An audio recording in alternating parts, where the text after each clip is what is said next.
What's it like to own a racehorse? Well, many people won't get the opportunity to experience that in their lifetime, but I'm delighted to report that ATR viewers over the next few weeks and months will get the chance to experience the flavour, because ATR has bought into a couple of horses. Sadly not Madam Chang, but one of them is a colt trained by David SIMCOCK here called Foresight. The other one is called Banish, he's trained by Hugo Palmer, and they both will carry the colours of Highclere Thoroughbred Racing. And over the next few weeks and months, we'll be following their progress to the track. Good afternoon, it's 12 o'clock and you're watching Racing News. Owning a thoroughbred is a serious business, not to be entered into lightly. So why has a satellite racing channel decided to join a syndicate? At the Races celebrated its 10th anniversary last June, so June 2014, and at that point I thought it was about time that maybe ATR got involved in ownership to some extent. And I guess at that point the options are either buy a whole horse, get involved with a few others, or get involved in a syndicate. And I thought probably the most appropriate thing at the time was for ATR to take a share in one or two horses.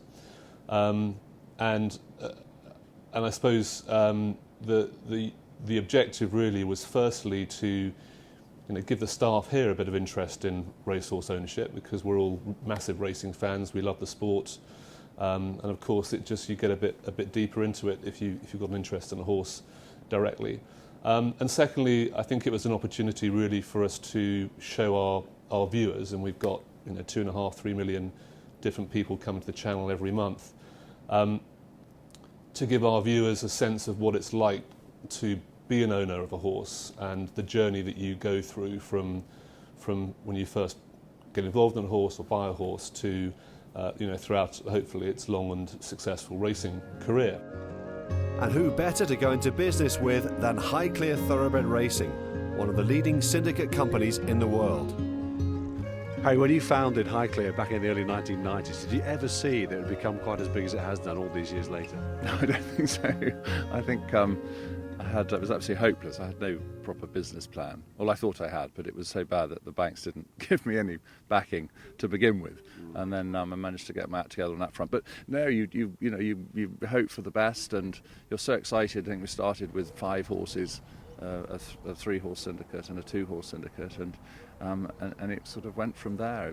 It's just you can get hopefully all the communication, the concept I knew was right. I mean, it had to be right to make this game more affordable by having multiple ownership.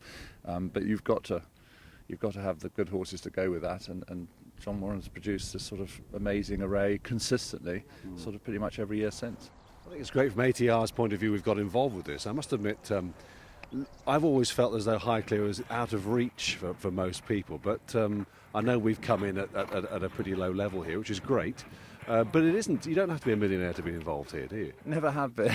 It's one of the. I suppose it's something I've always, had to slightly fight off all the time. It's like Highclere, the posh syndicates, and the key thing is if you own Dobbin, and Dobbin costs you, let's say, £1,000, it's still going to cost you 25 grand to train Dobbin. So this is not a cheap sport we're involved with. What I wanted to do was to, if training fees were in the old days, let's say they were sort of 15, 20,000, that for half of that, people could have 2, 80 grand horses running for them, all paid up. And to me that just made a whole lot more sense than trying to buy a very cheap horse and ends up costing you a whole lot more. But no, we've always been open at all levels, and these syndicates, which you're involved with, is a €100,000 horse and a whatever 52 or so thousand guineas horse. Yes. We've owned those on your own, Mike. That'd be 100 grand after a couple of years. But that's the average. And that's the reality. I think you can't hide behind the fact that we're in a spenny sport, incredibly exciting sport. And whether you're in a elite racing club, who do a fantastic job and you're paying a couple of £100 a year, or if you want actually that real personal interest and ownership, then it's racing comes at all different sort of costs and levels. But we want to give everyone the best chance. We want to try and race at the top. So hope that these two can do that. Highclere, they pride themselves, don't they, on this personal touch. I mean, how many different owners have you got in the setup? We must have about 250 now. Wow. Yeah, maybe nearly 300. So yeah, it's quite a large number of owners. But we try and treat each and every one of them as individuals, and they all got to get a phone call. You know, it's very important to keep them updated on their horses all the time. And you know, they all, if they're not racing, they will all get a phone call when we're driving home from the races to tell them how their horses run and discuss it with them. And equally, they get a phone call before they run as well. So it's very important to keep the communication going with the phone calls as well as all the emails that we send them with videos of their horses and photographs and all that sort of thing. You must have a real wide variety of owners, Ali. Can you tell us a bit about some of them? Oh, huge variety. We have from, you know, unbelievably wealthy businessmen that have businesses worldwide to some owners that literally their last pennies and savings, like retired train drivers, and you know, it's huge, the variety we have. But you know, some people literally, they scrape together their last savings to come into a syndicate. And then we've got one owner that came into a very good horse called Conquest, and he's been very lucky with us, and he's just continually rolled the money on, and this is about his fourth syndicate now, because he's been able to carry on to the next syndicate with the money that he's made from the syndicate beforehand. So it's a lovely story, and he literally, you know, he loves it, and will be at Newmarket on nearly every visit that we have. So he just lives for it, basically. And the common bond is they all love racing and race horses. They do, and you see, you know, that from the very very, very wealthy to the, you know, the ones that are doing it at a lower level, and they all mix and get on, and it's a huge, the way, you know, with the variety of people we have, from sort of retired nurses and, you know, all sorts, I mean, from all walks of life. And basically. Satellite racing channels. Yes, absolutely, and satellite racing channels. Exactly. We'll have a presenter next, Mike. No chance. Can't afford it. The brochure went out just before Ascot. We would have sold probably around 50%. There's still plenty of shares available in all the syndicates. We've got a great cross-section this year. We've introduced some new trainers. We've got Richard Hughes on board this year, which is very exciting. We combined him with Richard Hannon because we thought that would be an exciting duo. And we've got Hugo, trainer of Banish, obviously back in too. He's teamed up with Willie Haggis. And, you know, they start down as little as sort of just under 8,000 for the syndicate which Michael Bell will train for. So they're not all at the top end, and there's a good variety of trainers and mix of trainers, some in Newmarket, some Lambourne Way. So we try and cater for many tastes, as they say. And what's the most expensive syndicate? We do one top one every year, a smaller one of just 12 shares. And they're horses that have bought an average of 200,000 each this year. And obviously at that level, we're looking to find that potential harbinger or telescope, and that's what we hope for. So there's just that one at the top end. One of the colts, Foresight, is based here at Trillium Place. David Simcock trained his father, Dream Ahead, to 5 Group 1 victories, so the Newmarket trainer was an obvious choice to take the reins. David, what's he going to be doing this morning? He's going to be working 6 furlongs on Cambridge Road Polytrack. Educational work, I'd call it. He's with another 2-year-old, also by Dream Ahead, and basically they will do what I'd call a second canter for the first 4 furlongs. He'll pull out at the 2 pole, and he'll come and join 1.5 out, and he'll just all be educational and just work along for a furlong and a half, and hopefully show up nicely. Has he done much of that sort of thing before? This is the second time. He's trained on Warren Hill throughout. He's a good goer, shows a good attitude. He's a very giving horse, good goer. And, you know, listen, he's going the right way. He was slightly unfurnished when he came from the sales, as you'd expect, and he's done, and he's looking far more the complete horse. Jenny, Foresight is quite a big horse. What's he like to ride? He's long striding horse. He's still quite babyish and still very much learning. What traits of him are there from his dad, Dream Ahead, in there? Very similar action in terms of long stride, but also the way they slightly hit the ground. But also, Dream Ahead could be, I think people remember from maybe his first run, he wasn't always going in a very straight line. This horse, I think at this stage, it's very much babyish sort of tendencies with him, but just I think more physique and action are the two likenesses at this stage. So were you pleased with what you saw this morning, David, with our colt? Yeah, no, it was great. It was straightforward. It was educational, nothing flash. He did exactly what he was asked. There's a few traits of his father there. He hits the ground very hard.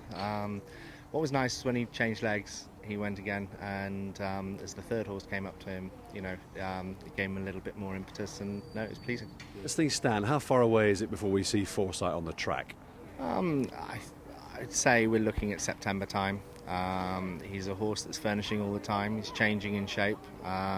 He looks a fitter horse, and he'll learn the more he works. He will do plenty of work on the grass as soon as we're allowed to get on it. Unfortunately, it's been very dry, and he hasn't done that much on the grass. But the way things are going, the way he's progressing, I'd like to think sort of early mid-September he'll be on the track. The other horse in training is Banish, a smart strike colt placed with one of Newmarket's rising stars, the Irish Oaks winning trainer Hugo Palmer.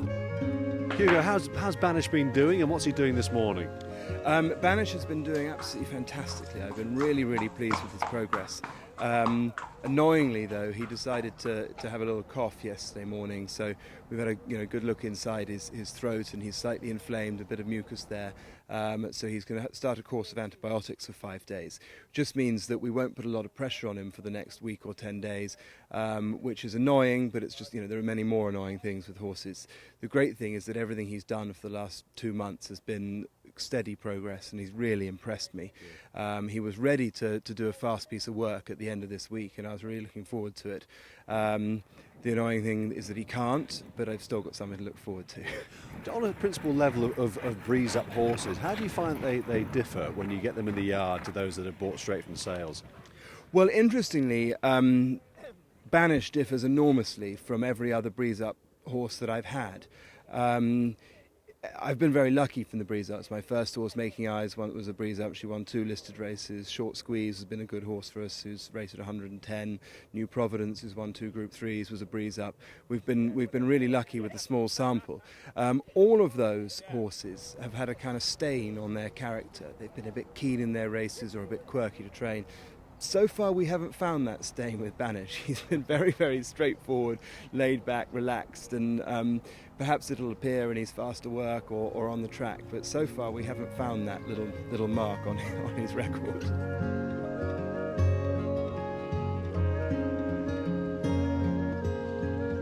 So, Hugo, were you happy with what you saw this morning with Banish? Yeah, very happy, particularly as we said, because he'd had his little cough yesterday. He's only had 1 day of treatment and no coughs today, and he felt bright and well. It's very much just a little sort of throat infection with him rather than actually being properly sick, so that was a real positive to take. And he's just improving all the time. He's getting stronger, he's travelling beautifully in his work, as you saw going up the hill. Couldn't be happier, and can't wait for him to get over it and move on to the next stage.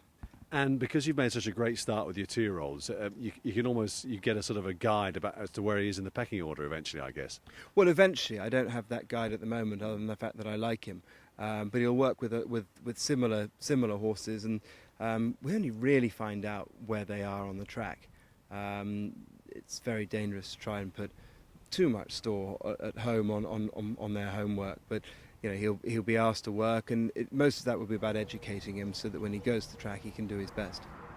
The actual programmes which ATR have got involved with now as well, it's a 2-year sort of programme for the horse, I believe. Is that right? A 2-year-old and a 3-year-old career, and then the horse is considered for sale? Correct. Actually, we can be extended to 4 as well. Obviously, depending on how the horses have done at that stage, but principally 2 and 3, and then we tend to review at the end of the 3-year-old career and decide whether we keep going or not. Hopefully we do if they're good enough. That's always the plan. But of course the plan always is to try and make a profit out of it, naturally. Of course. I mean, we're people, most of our owners, 99%, don't come in to make money. They come in for the enjoyment and the experience of getting involved with ownership and everything that involves. But we have to have a commercial hat on too, and we want to maximise the horse's value. That means running it in the right races and selling it at the right time. At the Races has high hopes for both colts, and we'll keep you updated on their progress throughout the season. Fingers crossed.